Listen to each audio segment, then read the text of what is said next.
In episode 295, we answer how long does it take for stocks to bottom? Keep watching.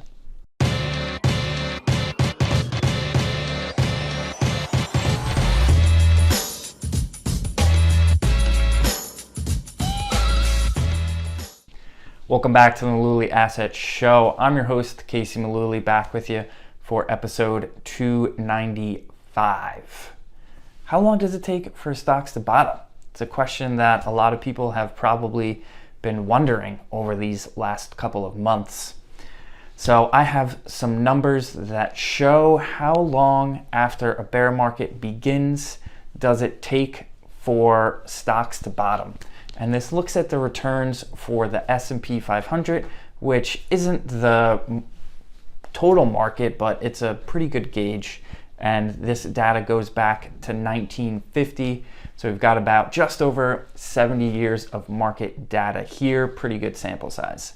So just want to add before we start, S&P 500 is not technically in a bear market.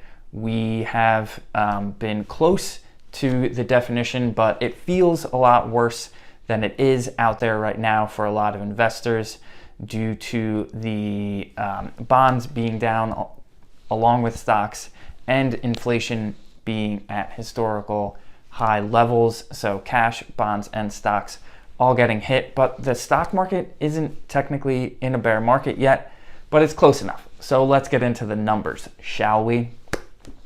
There have been 10 bear markets since 1950, with the average drawdown being 16% and the average duration of the bear market being 154 days, or about 5 months. So just wanted to point out some outliers in this data set, and those being 1973, 2001, and 2008. And those bear markets lasted an average of 376 days, or just over a year. So if you take the other 7 bear markets that have occurred in this time frame, the average of those have been 58 days. A lot of people don't even remember that they happened because they happened so fast.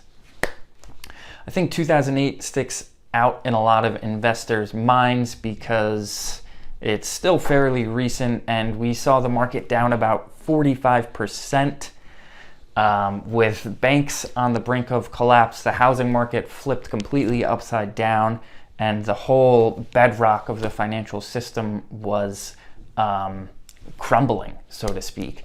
So that, I think, sticks out in a lot of people's minds, but we're not anywhere near those levels. Like I said, S&P 500 is down about 17-18% on the date of recording this, which isn't really close to 45%. But the interesting thing is we're seeing investor sentiment levels now, they're lower than when they were when the market was down 45% and people were worried that they were even going to be able to get cash out of their bank accounts. So interesting to note that divergence there in the investor sentiment. But look, we know the market has been tough this year. There's no denying that. But as these numbers display, all bad markets come to an end, and they're momentary drops that, will come to an end at a certain point in time. We're not sure when that is, but we are certain that things won't be this bad forever. So unless you need your entire account balance in the next couple of months, we really believe that your patience will be rewarded. So that's the message for episode 295.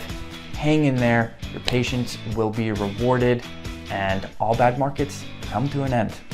Thanks as always for watching. We'll be back with you for episode 296.